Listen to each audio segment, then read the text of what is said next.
was it? I don't know. I think before, sometimes the coupling would be a little bit like drab occasionally. So I know they were like trying to like spice it up and everything, but like low key, I feel like if, for, like specifically in Shelly's case, like when Shelly and Yulissa were both on Ace's heart, like I feel like Ace should have chosen, like it shouldn't have just been like, oh, Yulissa was last, so Shelly, you're gone. Like I feel like at that point it should have been up to Ace because there were two people on his heart. Like I feel like he should have picked who he wanted to be in the couple with. That's how I feel.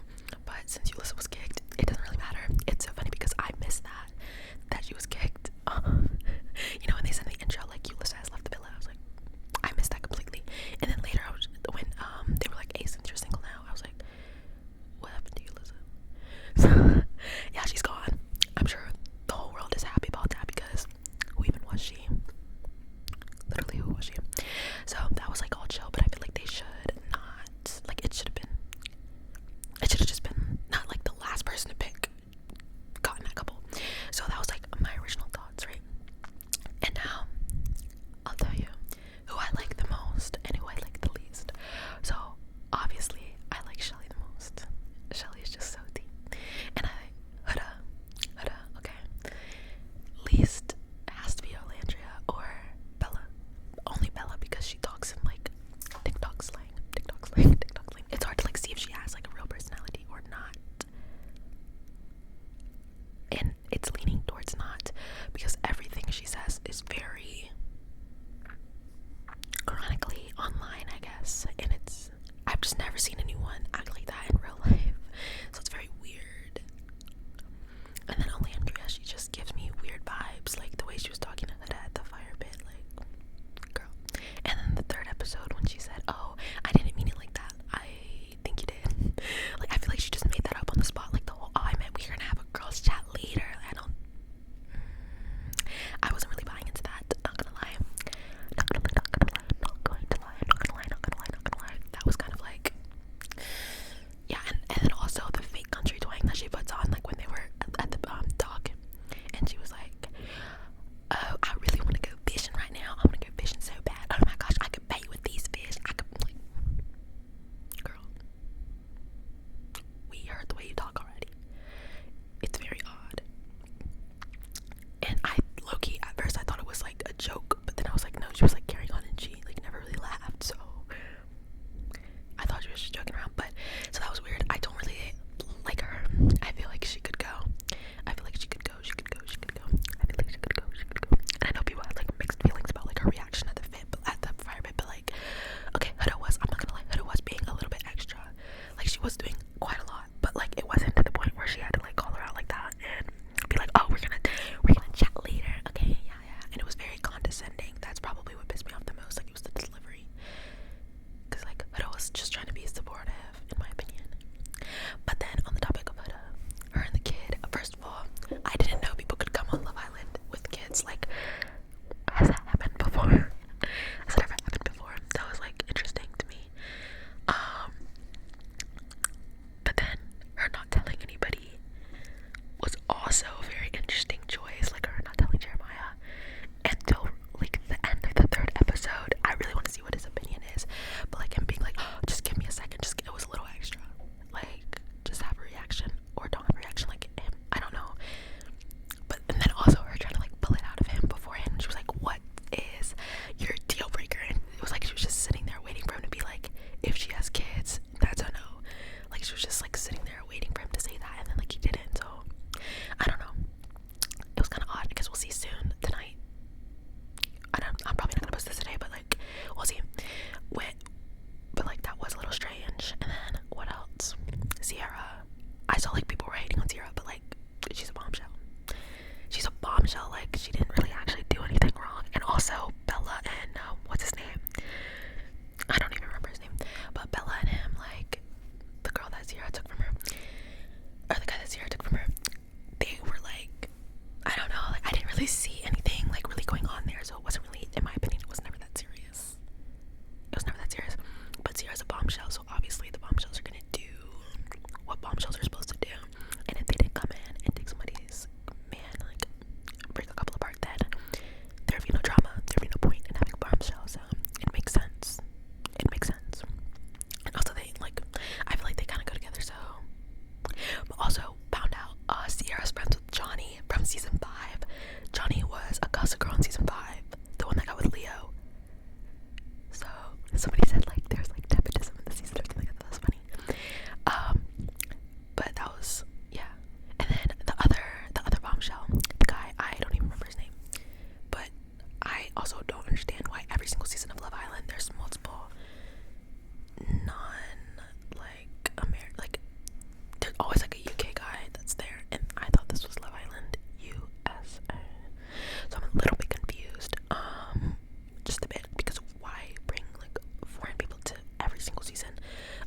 Love Island, and they're always British. They're always British.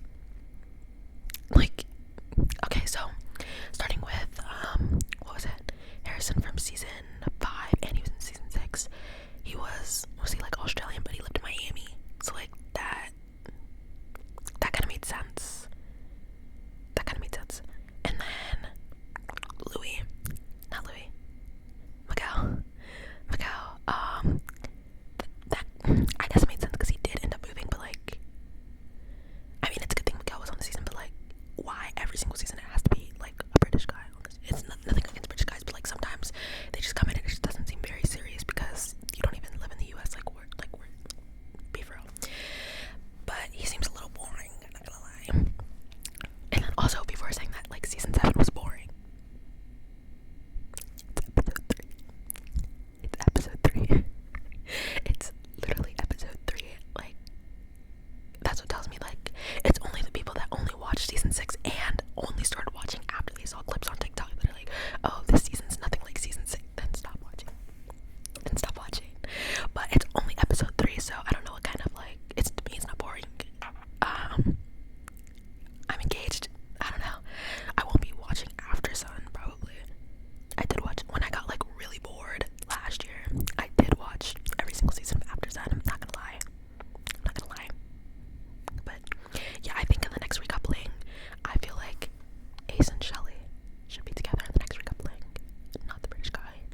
And then I think that Bella and the British guy are probably gonna end up coupling up. And then Austin can get out of here. Austin standing up on Shelly for Sierra when he never even had a single conversation with Sierra was like that was insane. That he looked so stupid. And then admitting afterward that he only stood up because he thought Shelly would stand up. Like, stand on business. Like, do you mean it or do you not? Like, if you want to be with Shelly, sit down then. Not just because you thought she was gonna get out. And I saw someone clip when he stood up and he like used Shelly's knee to stand up. that actually had me dying. But yeah, I feel like he can go. He seems very como se dice, shallow. I don't understand why Shelly's even with him at all. And then her saying like it's like a love triangle. There's no triangle. So Austin could go. Who else? I feel like Huda and Jeremiah, like I feel I could see them lasting in the villa and maybe through gossip, maybe. But I think like outside the villa, because Jeremiah's just like, he just gives red flag, honestly. Who else is there? Who else? Oh, Taylor. I don't really have too much of like of an opinion on Taylor right now. However, I think he should not be with Alandria or whatever you say her name. Maybe because I just don't like her. But I feel like Taylor could be with somebody else. But like a Bombshell. Like I don't think there's anybody in the villa for him yet.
those are my